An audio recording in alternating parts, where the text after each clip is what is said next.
José Ramón Cosío. Doctor Cosío, buenos días y bienvenidos. Saludos, ¿cómo estás? Hola Carmen, ¿cómo estás? Muy buenos días. Bien, gracias. Bueno, pues siguiendo de cerca lo que ocurre en México y en el mundo, por supuesto, lo que manda hoy es el COVID-19 y las decisiones que se están tomando, varios temas. He visto tus mensajes en Twitter, vi que destacaste, por ejemplo, el hecho de que se exenta a las obras emblemáticas del sexenio del presidente López Obrador de lo que sería pues el frenón, ¿no? Es decir, se paran actividades en la construcción, no se considera la construcción como una actividad prioritaria que se tenga que mantener en su operación en esta emergencia sanitaria, pero sí se hace una separación, digamos, se hace una excepción para continuar las obras emblemáticas. ¿Qué te dice esto, doctor? Mira, el 31 de marzo pasado, el secretario de Salud, yo creo que muy correctamente, emitió las medidas para enfrentar la emergencia sanitaria. ¿Te acuerdas que las comentábamos?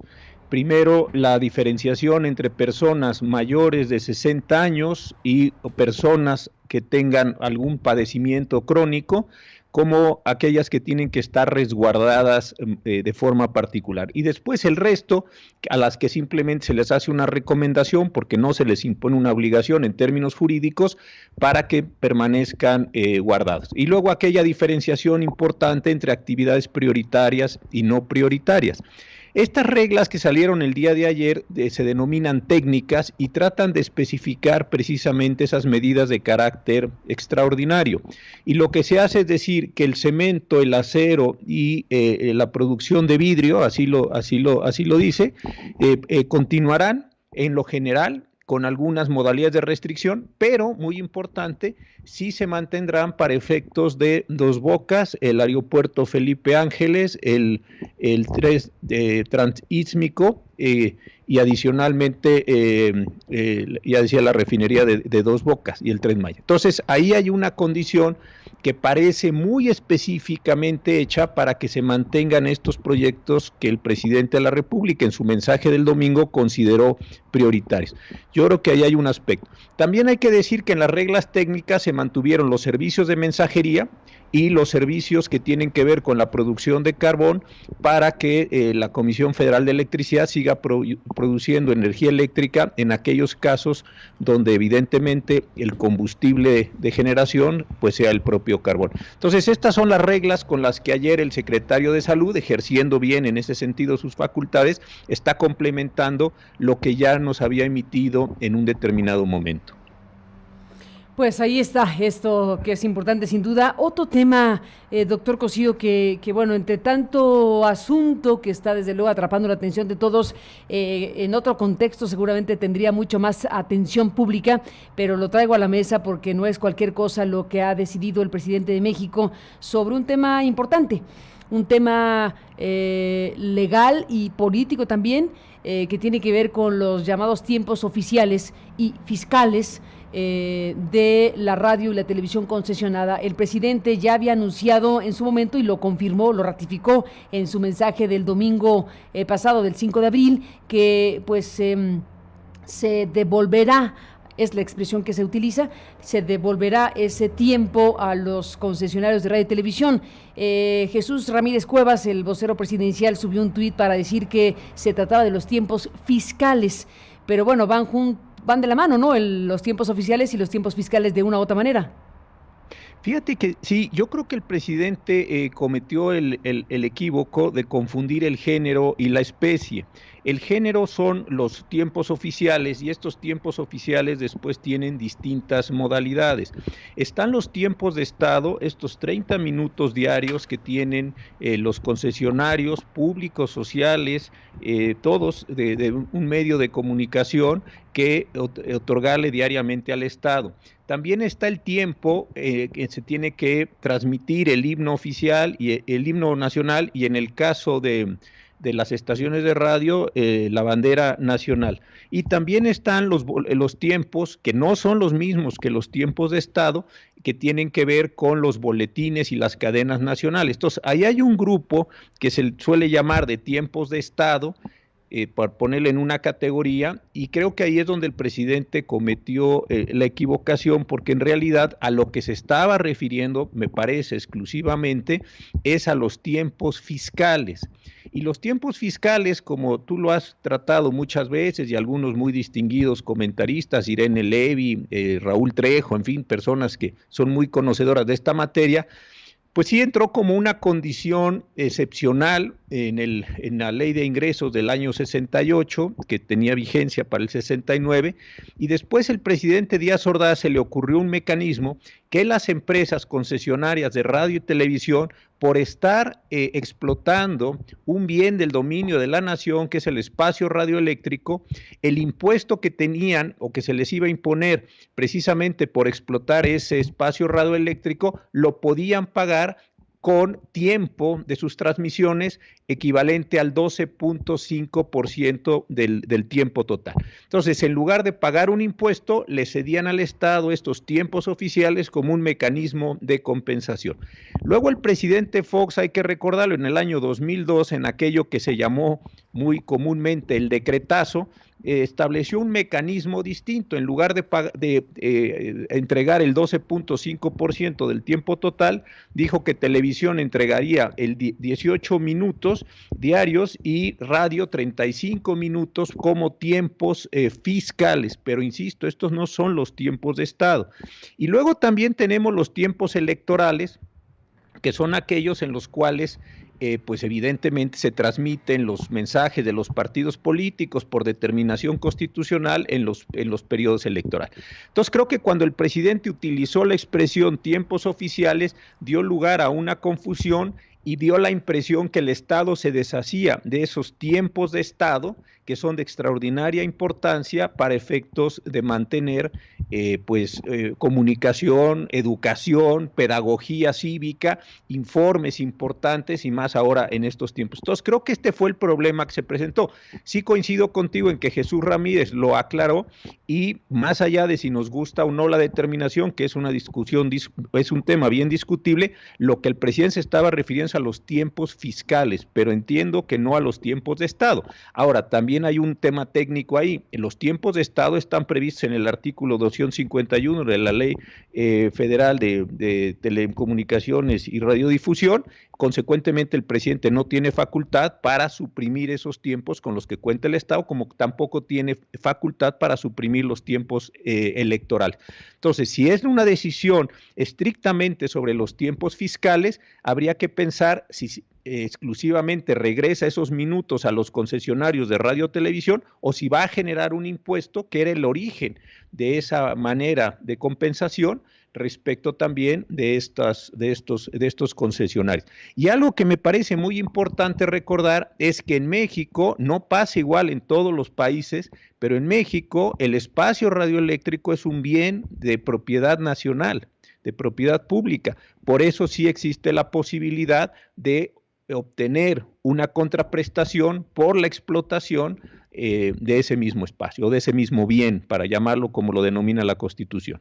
Pues un tema que habremos de conocer los detalles cuando se conozca el decreto, ¿no? La determinación sí, ya específica. Ya el INE emitió un comunicado, el Instituto Nacional Electoral, para conocer, para pedirle al presidente que se conozca con más detalle a qué se refiere precisamente con este anuncio. Bueno, ahí lo dejamos a la espera de que se conozca con mayor precisión por parte del Ejecutivo el alcance de todo esto. Y bueno, empecé por las particularidades, José Ramón, pero me gustaría tu análisis general, porque hay muchos elementos a la mesa del mensaje del domingo, esto que llevó al presidente de la República a presentar su informe trimestral, el primer informe trimestral de este 2020, pero bueno, realmente la expectativa estaba puesta y sigue estando puesta en las decisiones, en las mecánicas, en la distribución de los recursos, en las medidas a tomar frente a la crisis tanto sanitaria y de salud como económica y financiera. Estamos viendo un fenómeno de reacción particularmente del mundo empresarial que está considerando que es incompleto lo que dice el presidente, está reclamando que no ha hecho caso el presidente, que no está tomando en cuenta los planteamientos de las cúpulas empresariales. Por un lado vemos que vuelven a reunirse con él ayer algunos de los más importantes empresarios de México, otros anuncian que buscarán otros caminos con otras mecánicas de interlocución para enfrentar la crisis de otra manera, dado que interpretan que el presidente le cerró la puerta. Mira, yo creo que hay que distinguir, y lo hemos estado haciendo tú y yo en estos programas, que es una cosa es la crisis estrictamente sanitaria y epidemiológica, por decirlo de esta forma, y otra es la crisis económica, política, social, que se viene encima. Creo que son dos cosas que no se ha hecho la debida aclaración. Entonces, el doctor López-Gatell sale todos los días y qué bueno que salga y qué bueno que nos esté dando información en la medida que se pueda. Ojalá que nos aclararan también que son neumonías atípicas, porque ahí me parece que hay un problema enorme. Pero en fin, el doctor sale todos los días y va explicando la crisis sanitaria. Pero me parece que no hay un acompañamiento hacia la crisis económica que se viene encima. Entonces, ese es el problema que me parece que se generó el domingo. De la parte sanitaria estamos razonablemente informados, razonable, hay muchos problemas, pero vamos a decirlo así. Pero lo que se trataba el domingo es de escuchar cómo se iba a enfrentar la otra parte de la crisis. Y creo que el presidente lo que sostuvo es un mecanismo de empleo y de alguna distribución, me parece muy pequeñita, hacia personas que están en una condición socioeconómica desaventajada, cosa que me parece también muy bien. Pero yo creo que faltó entender todo el ciclo económico. Qué bueno que las personas tengan esos recursos, qué bueno que las personas se les estén dando apoyos económicos, sobre todo en este momento, de manera directa para que puedan consumir. Pero el problema es que si empiezan a quebrar las empresas chicas, medianas y grandes, entonces esas mismas personas se van a ver muy complicadas para consumir.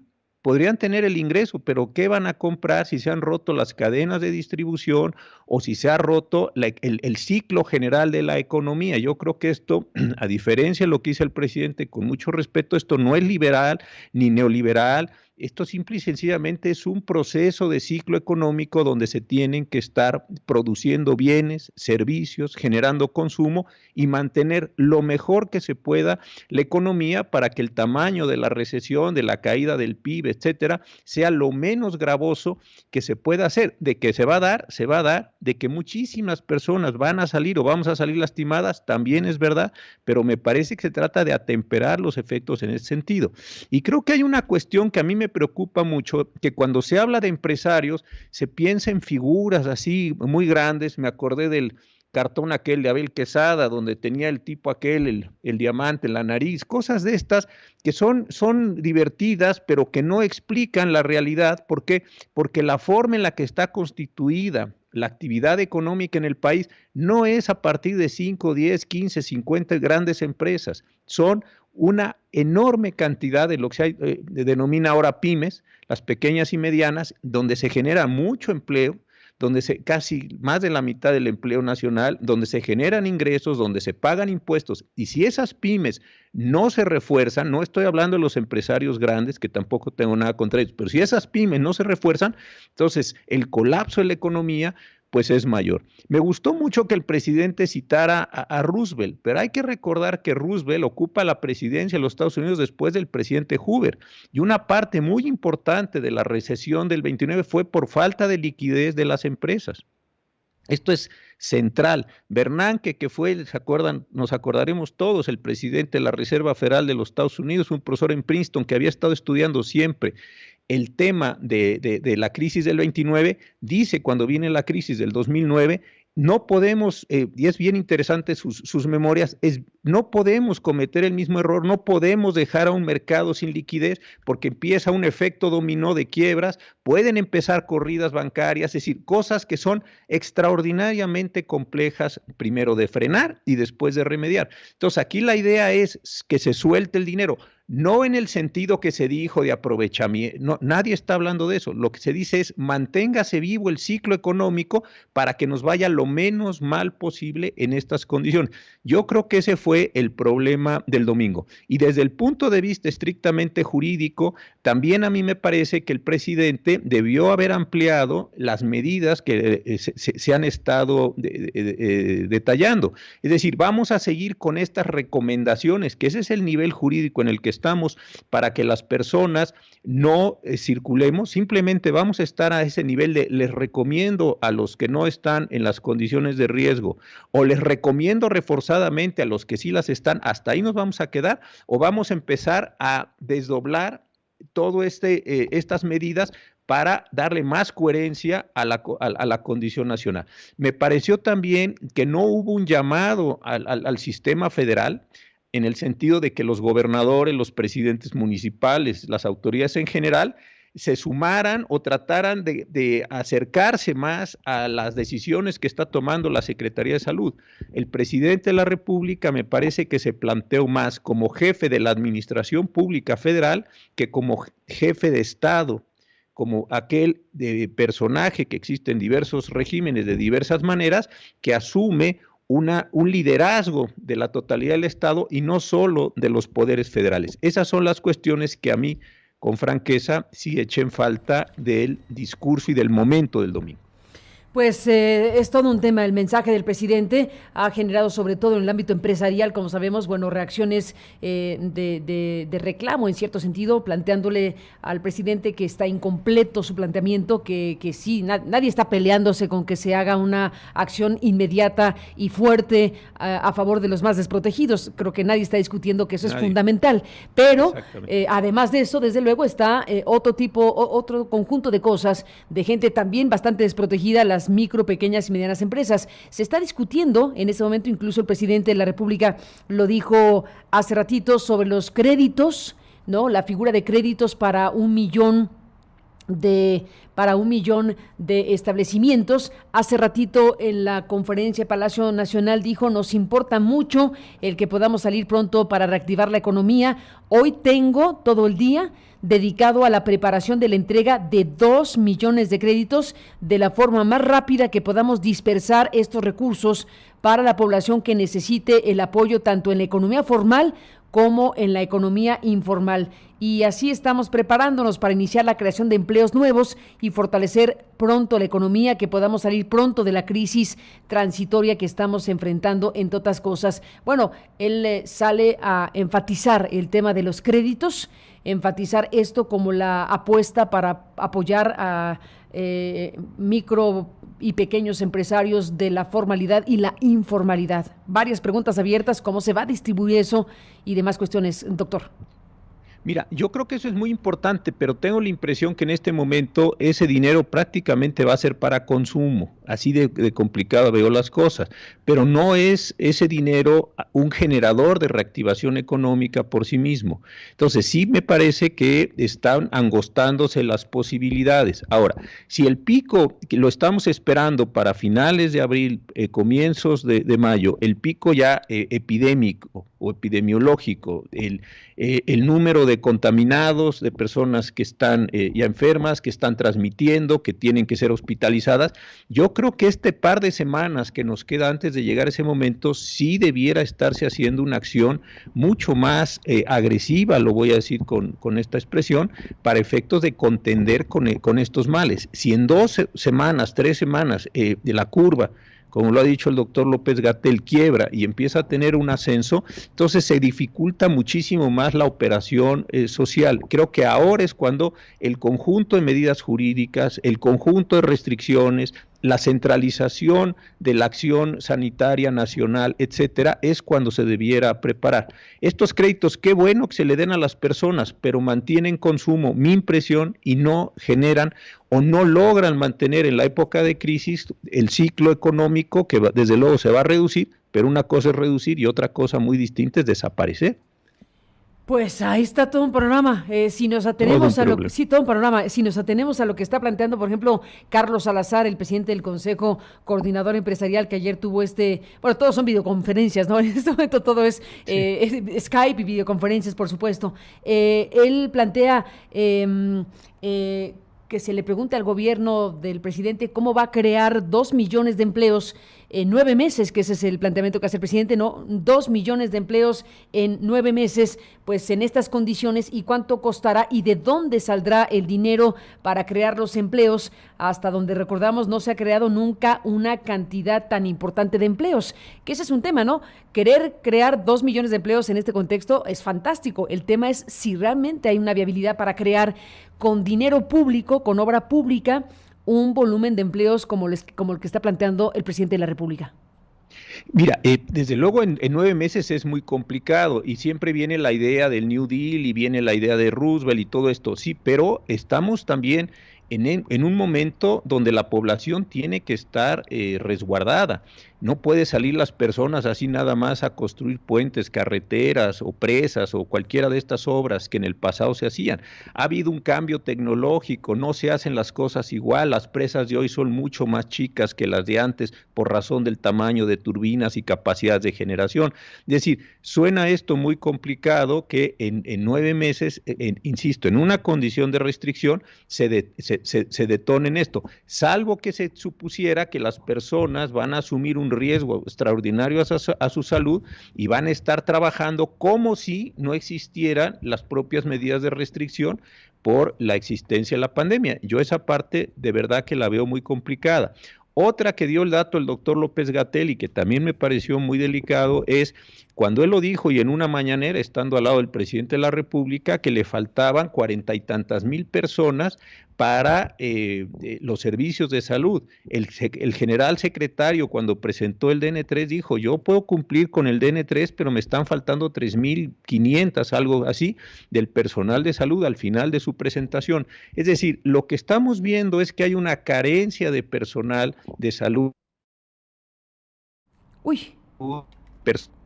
Para hacer cosas y en una situación, insisto, donde tenemos que estar resguardados. No es lo mismo que yo salga mañana a trabajar y decir soy un generador de empleo, de riqueza, de lo que sea, a tengo que estar en mi casa y desde mi casa tengo que generar de alguna manera riqueza, empleo. Eso es una cuestión que también hay que incorporar como variable real al modelo. Yo no estoy criticando el modelo, al revés, me gustaría que funcionara, pero francamente no veo cómo se logran las dos cosas simultáneamente. Pues efectivamente, mira, ya tenemos el audio, a ver si lo tenemos ahí, Oscar, del presidente López Obrador, donde está hablando precisamente de los empleos. A ver, dejamos correr este momento donde en la mañana más temprano en Palacio Nacional dijo esto. Hoy tengo todo el día dedicado a la preparación de la entrega de 2 millones de créditos.